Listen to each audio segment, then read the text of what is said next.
ऐसा नहीं है कि कोई भी चीज हवा में है, कि जो पढ़ेगा नहीं उसको पता चलेगा नहीं। किसी को अगर ये जानना है कि वास्तव में श्याम बाबा है कौन, तो वो माहेश्वरी खंड पढ़िए। ये क्या होता है? माहेश्वरी खंड है इसमें स्कंद पुराण में।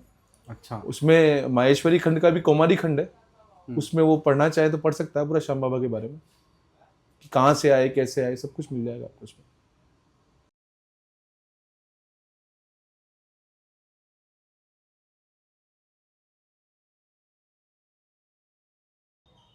अभी एक जो कमेंट आया था लास्ट वाले ऑडियो पे, जो फर्स्ट अपन ने रिकॉर्ड किया था, याद है?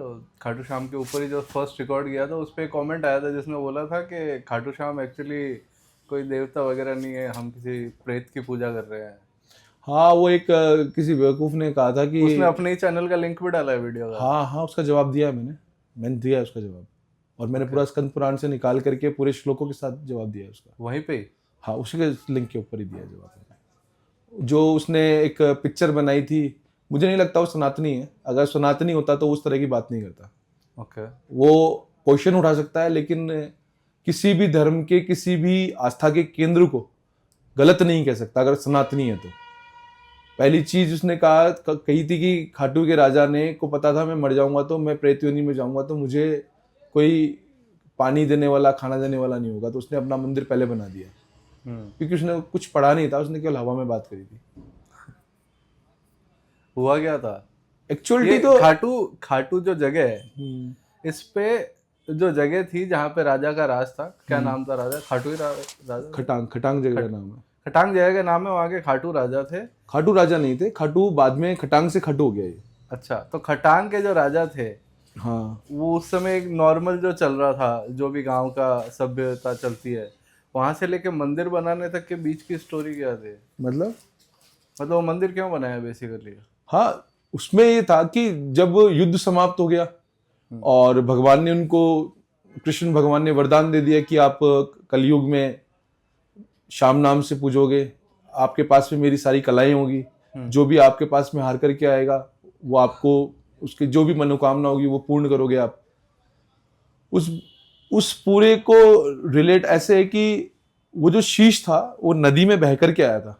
यहाँ पे पहले नदी होती थी जो खाटू से होकर के निकलती थी, जो नदी सूखी, वहां पे टीले बन गए, मिट्टी के टीले जो होते हैं वो बने, तो एक गाय डेली जाती थी वहां पे, उसका दूध की धार अपने आप चलती थी। तो शाम में ग्वाला देखता था कि यार ये मैं चरने भेजता हूँ और शाम को कोई दूध निकाल लेता है, कोई दूध की चोरी कर रहा है। तो 10-5 बार ऐसा हुआ, जब वो गाय का पीछा करा तब उसे पता लगा कि यहाँ कुछ है जहाँ पे जाकर के ये गाय पूरा अपना दूध खाली कर देती है और शाम को बिल्कुल खाली होकर के आती है। उसी रात में जिस दिन ये इंसिडेंस उसके साथ हुआ, ग्वाले ने देखा, उसी रात में वहाँ के जो राजा थे उनको सपना आया कि मैं श्याम नाम से इस रूप में नीचे मूर्ति में विराजमान हूँ, निकाल करके इसको आप स्थापित करके पूजा करो, सभी की मनोकामना पूरी होगी उससे, और मैं कृष्ण रूप में हूँ और मेरा नाम श्याम है, ऐसे करके। तो वहाँ से ये जब स्वप्न आया, सुबह जब सरपंच वहाँ के जो भी होते थे अधिकारी, वो लोग जब महाराज के पास पहुंचे कि ऐसी ऐसी बात है, तो उन्होंने, उनको तो कुछ कहा नहीं, लेकिन उस दोनों जब चीज़ें रिलेट कर गई कि उनको सपना आना और उस ग्वाले का वहाँ तक पहुँचना महाराज तक, फिर वो दोनों जब वहाँ गए टीले में को खोद करके, आज जो आप दर्शन करते हो श्याम बाबा के, वो कोई ऐसे घड़ाई वाली नहीं है कि अपन ने मूर्ति बना करके वहाँ स्थापित करी है, वो स्वयंभू है, प्रकट हुई है एग्जैक्टली वो। तो उनका स्थापना होने के बाद में लोगों के जिनके बच्चे नहीं होते थे, गांव में कोई बांझ थी, उनके बच्चे होने लगे, किसी की कोई पीड़ा, शारीरिक पीड़ा थी, वो कुंड में स्नान करने से जाने लगी। तो चीजें जब जुड़ने लगी थोड़ी थोड़ी और लोगों को फायदा मिलने लगा, तो फिर चमत्कार होता है, तो फिर लोग दूर दूर से पहुंचते ही हैं।